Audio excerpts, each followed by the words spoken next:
Milli Hidrometeorologiya Xidmətinin məlumatına əsasən Bakıda və Abşeron yarımadasında hava şəraitinin dəyişkən buludlu olacağı, arabir tutulacağı, əsasən yağmursuz keçəcəyi gözlənilir. Gecə və səhər bəzi yerlərdə zəif duman olacaq. Şimal-qərb küləyi səhər-cənub şərq küləyi ilə əvəz olunacaq. Havanın temperaturu gecə 20-22 dərəcə isti, gündüz 27-32 dərəcə isti olacaq. Atmosfer təzyiqi normadan aşağı 755 mm civə sütunu olacaq. Nisbi rütubət gecə 70-75%, gündüz 35-40% olacaq. Azərbaycanın əksər rayonlarında havanın əsasən yağmursuz keçəcəyi, lakin gündüz bəzi dağlıq və dağətəyi rayonlarda qısa müddətli yağış yağacağı, şimşək çaxacağı gözlənilir.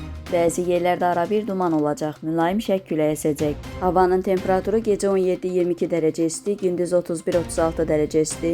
Dağlarda gecə 8-13 dərəcə isti, gündüz 15-20 dərəcə isti olacaq.